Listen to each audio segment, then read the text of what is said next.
Hey, what's up? Welcome back din sa ating channel dito sa Bobs TV. Alright, so tayo nagbabalik ulit mga babayan at ngayon ay pag-uusapan natin ang mga balitang ating nakalap, no? Okay, so eto na nga mga kababayan. VP Sara Duterte, desperado na nga ba mga kababayan? No, ito po ay ayon sa ilang mga kongresista na duda po no sa motibo ni VP Sara Duterte sa pag-endorso po dito kay Villar at kay Senator Amy Marcos na labas po no sa kanilang senatorial lineup mga tol. At yan pong dalawang yan ay ang umaklas naman o bumaklas o umalis no diyan po sa senatorial lineup naman ng ating Pangulong Bongbong Marcos mga tol. No? Desperado moves nga po ba ito ng ating VP Sara Duterte? Well, alam naman po natin no, na medyo nagkakagulo ngayon sa partido ng Padapa mga tol. Medyo nagkakagulo sila ngayon doon, pati yung liderato nila. No? Hindi nila alam kung sino leader nila. Okay, so yan ang ating alamin at pag-uusapan. Kayo ba, ano sa palagay ninyo, no? Desperate moves ba to o merong ibang taktika itong si VP Sara Duterte, no? Sa kanilang mga galaw, sa kanilang mga hakbang, no? Sa kanilang pag-iendorso o sa kanyang pag-iendorso dito sa dalawang senatorial candidate na to, Senator Amy at si Senator Villar, kay Villar, no? Yan ang ating alamin ngayon. Pero syempre, bago ang lahat, please don't forget to subscribe, like, share, at comment dyan sa comment section. At huwag nyo na rin pong kakalimutan, pakilike naman po ang ating video ngayon at sa notification bell, pa-click po yung notify all po yan mga kababayan. Okay, so alamin natin itong balita na to mga tol, mga babayan, no? At huwag na natin patagalin. Mula po ito sa UNTV, News and Rescue. Let's go. Pinatikos ni Kabataan Party List Representative Raul Manuel ang pag-iendorso ni Vice President Sara Duterte kay Las Piñas Representative Camille Villar kahit kabilang ito sa Senate slate ng administrasyon. Bukod kay Villar. Di ba umalis na yan si Villar no? Sa Senate slate ng administrasyon? Umalis na ba o bumalik? Ano ba sa palagay ninyo? Tingnan natin sa comment section mga tol. No? Ito sabi nila, no? Manuel, iba ka talaga. Mga Okay, so paano naging desperada si VP Sara? Hindi naman niya nag-endorso kung walang mga pag-uusap, diba? At hindi ugali ni VP Sara ang makumbinsi ng ibang partido. Wala na mister kong Manuel. Si Manuel ang binabanatan dito mga to. Maniniwala ba na ba kasi kayo rin dito kay Raul Manuel mga to? Isa rin to eh. Diba? Ito sa party list na to, isa rin to sa magulo eh. Diba? May mga ano rin sa kanila, may mga akusasyon din sa kanila, diba? Tuloy natin. Nauna na ang inendorso ni VP Sara si Senator Amy Marcos. Ayon kay VP Sara, nakalapat ang mithiin ni na Senator Marcos at Congresswoman Villar sa 10 senatorial candidates ng PDP laban ni dating Pangulong Rodrigo Duterte. Ito ay ang pagsusulong na mapayapa at maunlad na Pilipinas. Ngunit ayon kay Manuel, desperado si VP Duterte na mailuklok ang mas maraming kakampi sa Senado sa gitna ng nakaambang impeachment trial laban sa kanya. Kaya ang pag-endorse niya, nagpapakita yon ng kanyang desperation para isalba yung kanyang sarili kasi kapag makonvict siya, matatapos na ang kanyang ambisyon para magpatuloy pa sa public service. Ito mga tol, masasabi ko lang dito sa statement na to ni Raul Manuel mga tol, no? Siguro sila rin natatakot mismo, no? Na baka hindi umusad yung impeachment na ikinasa nila no, dito sa ating Vice President Sara Duterte, no? Kahit pa sabihin natin ganyan. Ang nangyayari ngayon, sa isang banda, mga tol, mga kababayan, makikita natin na siguro no desperate moves din ito ng VP Sara Duterte No, dahil nga sa impeachment complaint na isinampa sa kanya, no, ng mga kongresista na to. At talaga makikita natin na yung mga kongresista, no, talagang gigil na gigil, no, pa-impeach itong si VP Sara Duterte. Okay, so bakit nga ba natin sinasabi, no, na desperate moves ito? Well, may punto, no, itong si Raul Manuel dito dahil kailangan talaga ng kakampi, no, ni VP Sara Duterte pagdating po dyan sa Senado kasi sila yung mag-iimbestiga niyan no, so mas marami silang mailalagay, no, na kakampi dyan sa Senate, mas marami silang senatorial candidate, mas malaki yung chance nila, no, na mas maraming maiupo na senatorial candidate dyan po sa Senado. Okay, so yun po yung isang posible, mga kababayan, na pwedeng mangyari. Okay, so kasi may botohan 'yan, no, pagdating diyan sa sa impeachment na 'yan, mga tol, no, kung sino yung papabor, sino yung hindi. So mas maraming senador, no, na kakampi nila diyan sa Senado, pwedeng bumotong against diyan po sa impeachment complaint na 'yan, no, sa impeachment trial na 'yan, no, na gagawin diyan sa Senate.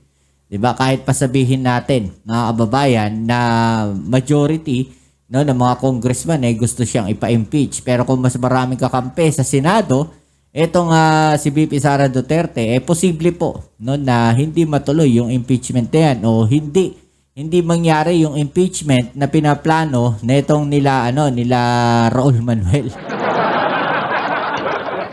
Kayo ba, mga tol, mga babayan, sang-ayon ba kayo sa impeachment ni VP Sara Duterte? No, sang-ayon po ba kayo dyan? Well, ako, no, honestly, para sa akin, yung impeachment kasi na yan, mga tol, no, pwedeng magdulot siya ng isang malaking gulo, no, paghahati-hati ng ating sambayan ng Pilipino. 'Di ba? Kasi ngayon pa nga lang, wala pa yung impeachment, pinag-uusapan pa lang, hating-hati na, no, yung opinyon ng sambayan ng Pilipino, no. Ngayon, ganito, kung meron silang mga ebidensya na sinasabi talaga na meron, no, na merong nangyari na ganyan, no, na nagkapera o ginastos sa ibang proyekto o ginastos yung pondo, no, hindi ginagastos ng maayos yung pondo ng Office of the Vice President. 'Di ba? Ilabas nila yung mga ebidensya na 'yan, isang pa nila sa proper court. 'Di ba? Hindi yung impeachment kaagad. Kasi i-imagine ninyo kung sa Pangulong Bongbong Marcos natin ginawa 'yan. 'Di ba? So talagang magkakagulo tayo pagka ganyan. Okay, so nakikita ko rito dahil sa galit nila sa mga ginagawa, no, sa mga nangyari noong panahon ng nakaraang administrasyon. No, sa galit na itong mga to, na itong sila Raul Manuel, no, posibleng talagang binabalikan nila o binubueltahan nila, no, itong sila VP Sara Duterte o itong mga Duterte. Well, tayo, sinasabi ko dito palagi, patas lang tayo dito, no. Kung may tama, tama, kung may mali, di ba? So hindi naman tayo porket kampi tayo sa administrasyon, lahat na lang ng administrasyon ay kakampihan natin. Titignan pa rin natin, mga kababayan, may tama ba o may mali ba? 'Di ba? So titignan natin kung saan tayo dapat pumosisyon, kung saan tayo dapat magkomento, 'di ba? Pero kung merong ang pagkakasala itong si VP Sara Duterte, kagaya na sinasabi natin, 'di ba? Doon sa mga investigation nakikita natin na may mga ebidensya nilalabas. Okay, so dapat imbestigahan maigi yan pagdating po dyan sa impeachment na yan. Hindi tayo pwedeng magpabasta-basta dyan magdesisyon sa impeachment na yan, mga babayan. No? Kasi yun nga, kagaya na sinasabi natin, pwede tayong mahati, no, dyan sa impeachment na yan. Okay, so ito, mga babayan, mula sa PTV Philippines. No? Pakinggan din natin yung balita dito.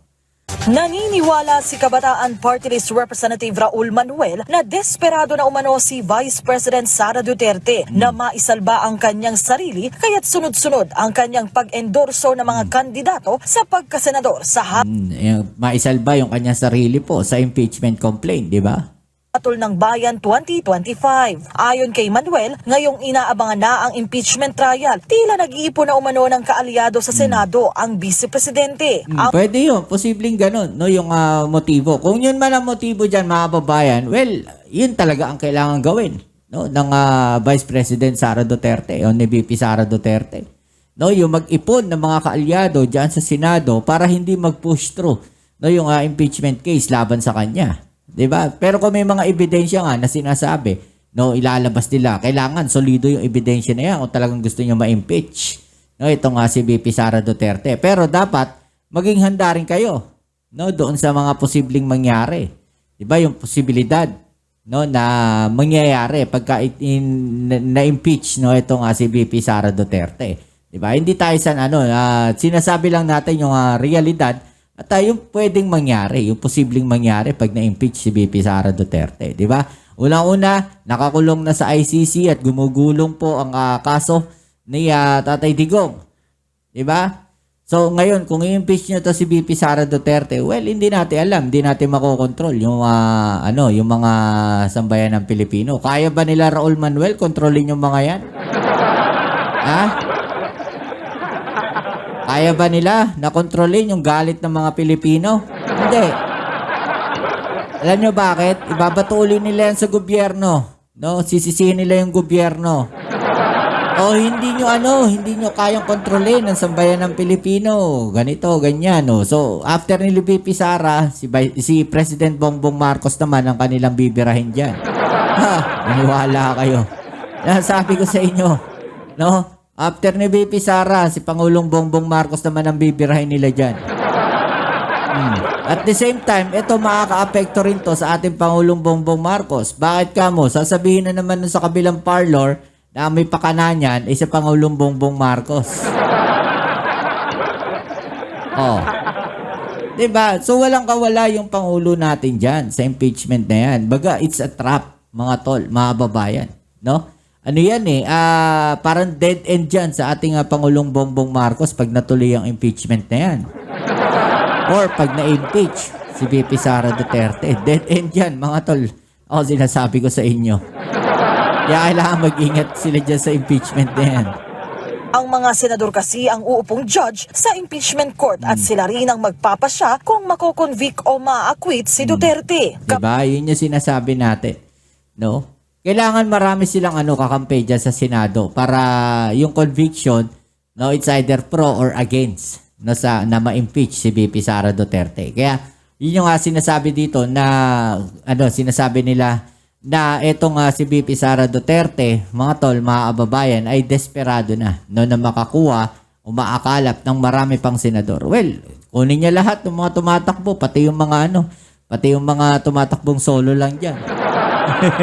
Para mas maraming kakampa. Parang kakampi. Parang raffle yan, no? Mas marami kang entry, mas marami kang chances na manalo. Parang ganun. Alay natin. Pag convicted, hindi lang siya mapapatalsik sa pwesto, kundi panghabang buhay na rin siyang hindi makakahawak ng posisyon sa gobyerno. Sa bahagi ng impeached Vice President, kailangan niya na... Alam nyo, ito si Raul Manuel, ewan ko, pero hindi ako dyan kay Raul Manuel. Actually, di ko binoboto yan eh. Lahat ng mga nandun sa kasama nila, Kabataan Party List, di ko binoboto yan. Bumoboto ko ng ibang party list. Tandaan ninyo, isang party list lang ang pwede ninyo iboto, mga tol, mga babayan. No? Bahala kayo kung gusto niyo iboto yung party list niyo. Asa inyo yan. Basta ako, di ko binoboto yan. Hindi ako believe dyan kay Raul Manuel sa totoo lang. Ang sapat na bilang para hindi siya i-convict kapag matuloy na ang impeachment trial sa Senado. Ang pag-endorse niya, nagpapakita yon ng kanyang desperation para isalba yung kanyang sarili kasi kapag makonvict siya, matatapos na ang kanyang ambisyon para magpatuloy pa sa public service. Ang ilang house... Grabe yung mga binibitawang salita, no? Ang lalalim. Tignan nyo maigi kung ano yung mga sinasabi nila, mga tol, mga babayan. Pero it's a dead end, no? Sa ating Pangulong Bongbong Marcos. Sinasabi ko sa inyo. Kasi after ni VP Sara Duterte ma-impeach, kung mai-impeach to si VP Sara Duterte. Actually, ito pinag-uusapan na lang natin dito, no? Wala tayong pro, wala tayong against, no? Ang pinag-uusapan natin yung the whole system. No, yung posibleng mangyari pag na-impeach yan si VP Sara Duterte. Dead end yan sa ating Pangulong Bongbong Marcos dahil pati siya, mga babayan, no, pagbubuntungan ng galit, no, ng sambayan ng Pilipino. 'Di ba? At lalong magkakagulo kasi syempre tayo mga pro-administration, no, tayo mga pro-BBM. 'Di ba? Pagka na-impeach yan si VP Sara, lalabas yung mga DDS na yan. Yung mga supporters ng mga Duterte, lalabas yan. No, magkakagulo yan. Explode yung galit ng mga yan. At syempre tayo, didepensa tayo. So mahahati. Anong pakialam ngayon nila Raul Manuel dyan? Diba? Wala na silang pakialam. Kasi nagawa na nila kung ano yung gusto nilang gawin. Yung ma-impeach si VP Sara Duterte. Tandaan ninyo, may paghihigante, no, na nasa likod na itong mga galaw nila na to. Yun lang ang napapansin ko dyan. Meron silang motibo dyan. Bakit nila gustong gawin yan? At labas ang ating Pangulong Bongbong Marcos, no, labas ang ating Pangulong Bongbong Marcos doon po sa motibo nila. No? Ngayon sinasabi ko sa inyo, hindi ano ng Pangulong Bongbong Marcos yan, hindi sila hawak ng Pangulong Bongbong Marcos. Kung ano man yung gusto nilang gawin, so gawin nila. Diba? Kahit pa sabihin natin na nag-pro dyan, no, si Congressman Marcos, di ba? O kahit na pumirma siya dyan, mga tol, mga kababayan, di ba? Hindi pa rin natin masasabi, no? Sa Congress kasi yan eh. Di ba? So majority pumirma sila, so kailangan nilang pumirma dahil alam niyo naman sa ano eh, sa mga pondo-pondo na ganyan eh, nagkagapangan talaga yan. Alakaran na yan, mga tol. No, kalakaran na yan. No, wag na tayong manibago dyan. Noon pa, nangyayari na yan. No, hindi lang ngayon. Hindi lang sa administrasyon ng Pangulong Bongbong Marcos. Dati-dati pa, nangyayari na yan, gapangan na yan. No, para lang pumirma ka sa isang dokumento. No, isang batas. Okay? Do siguro sa mga ngayon lang naging aware, no, sa politika. No, hindi siguro sila aware sa mga ganun. Pero mga babayan, dati pa nangyayari na yan. No? Para maipasa mo yung isang batas, kailangan gapangin mo yung iba. No? Yung ibang mga kongresista, yung ibang senador, kailangan gapangin mo yung mga yan. Kailangan pirmahan mo rin yung kanilang batas. No? Ganun lang naman yun. Palitan yan. So, syempre lahat yan, kailangan may mapapala sila. Okay? Diba? So, ito dead end to sa Pangulo natin pagka na-proceed to. So, sa isang banda, kung hindi naman mapoproceed itong impeachment ni VP Sara Duterte, at least, hindi siya dead end. Mga kababayan.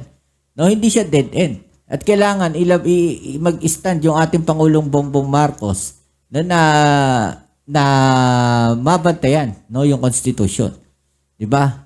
Mas maganda nga yun eh. No? Para sa akin hindi ma-impeach to si VP Sara Duterte. Bakit kamo? No, kasi simple lang naman yan eh. Yung mga ginagawa nila, yung mga salita na yan, parang para sa akin, no, baliwala na yan. Napansin niyo yung Pangulong Bongbong Marcos, hindi naman siya basta-basta sumasagot. Diba?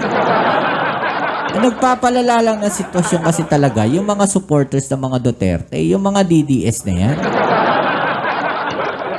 Yung mga fake news na pinapakalat nila, sila lang naman yan eh. O, may pag-uusapan tayo dyan sa fake news na yan. No? Abangan nyo doon sa susunod nating video. Okay, so tuloy natin to. House leaders, duda rin sa motibo ng Vice Presidente ngayong campaign period. Sabi ni House Assistant Majority Leader Zia Alonto Adjong, hindi na niya ikinagulat ang estratehiya ni Duterte. May karapatan din naman talaga. Okay, so balikan natin yung mga tala. It's not surprising that she changed her tune on endorsing candidates. No? Given the context of the upcoming Senate trial, one can reasonably infer that she's now building bridges where she once kept her distance. Okay? May karapatan din naman talaga. We respect her prerogative, but we cannot ignore the timing and the possible implications of these moves, especially when they shift from neutrality to active endorsement. Okay, so, makikita naman natin yung mga babae, no, na biglang nung umalis yung dalawa na yun sa pro-admin, bigla nilang in-endorse, no, ni VP Sara Duterte. No, kasi nakikita rin siguro ni VP Sara, naku po, nagkakagulo, nasisira, no, yung lineup ng padapa. Diba? handa siyang mag-endorso ng mga kandidato pero kapansin-pansin lang ang timing nito. Wala tayong magagawa. Election, campaign period eh. Para naman kay House Deputy Majority Leader Paulo Ortega, anumang mangyari, kumpiyansa siyang may matibay na ebidensya ang prosekusyon laban sa vice-presidente. Tiyak na magiging patas din ang mga uupong senator judges. Well, definitely malakas po yung mga ebidensya kasi nga nakita na po natin yan during the hearings po ng GoodGov, no? Saka ng mga nakarang briefings, saka during the budget. Pero sabi ko nga po, hindi mo maiiwas na isipin na baka mabigyan po ng impluwensya at magkaroon po ng impluwensya Posible yun. seeing lalo kung meron silang mapanalo o madagdagan ng suporta dahil sa endorsement nila. Pero sa akin naman po, ang obligasyon ng mga senator judges sa taong bayan, hindi po sa nag-iisang tao lang o politiko. Sa isang pahayag, iginiit ni Vice President Duterte na iisa lang ang layunin ng kanyang mga iniendorsong kandidato at yan ay magkaroon ng mapayapa at maunlad na Pilipinas. Git naman ng mga kongresista sa darating na eleksyon, nasa kamay ng taong bayan. Lahat naman tayo naghahangad ng mapayapa, no? At maunlad na Pilipinas. Sino ba hindi nangarap ng ganyan? Diba mga kababayan? So, kung walang magugulo, walang makukulit ng mga DDS supporters, tahimik lang ang Pilipinas. Kasalanan din ng mga DDS supporters yan eh. Sila yung mahilig magpakalat ng fake news eh. Samantalang tayo, yung mga pro-admin, hindi naman tayo nagpapakalat ng fake news. No, yung lang mga nasa kabilang parlor ang mahilig magpakalat ng fake news. Diba? So ano isipin ngayon ng sambayan ng Pilipino sa pagpapakalat nila ng fake news? No, ano na naging ano ngayon? Ano naging dulot ngayon? No? Kaliwat kanan, no, may gulo, kaliwat kanan, may mga road rage, kaliwat kanan, may nakawan, 'di ba? May atayan, may nangyayaring ganyan, may mga nangyayaring krimen, kaliwat kanan. Bakit? No, dahil sa pagpapakalat nila ng fake news. Dahil iniisip o nakikita ng sambayan ng Pilipino, no, na magulo ang Pilipinas kahit hindi. Kasi yun yung gusto nilang palabasin eh. Gusto nilang sisihin yung administrasyon. No, gusto nilang palabasin na nagkakagulo sa Pilipinas ngayon, maraming krimen sa Pilipinas ngayon. Sino apektado? 'Di ba? Hindi naman sa pinagdarasal ko. Baka mamaya yung kagagawan ninyo na 'yan, mga tol, mga ababayan, no, kayo maging biktima. No, wag naman sana. Diba? Pero dahil sa ginagawa ninyo na yan, na pagpapakalat nyo ng mga fake news, ng mga lumang video, no, na mga nangyayari doon na mga krimen, ibinabalik nyo ngayon. O eto na, yun ang mga nangyayari ngayon. No, lumakas ang loob ng mga masasamang loob. Diba? O ano masasabi nyo dyan mga tol? I-comment sa ibaba nyo mga opinion at natin yung pag-usapan. Alright? So yan, muli, maraming salamat sa lahat ng mga patuloy na kasuporta dito sa ating channel. Kita-kits tayo sa ating next video upload. Ito muli ang inyong Kuya Mobs dito sa Mobs TV. Peace. I'm out.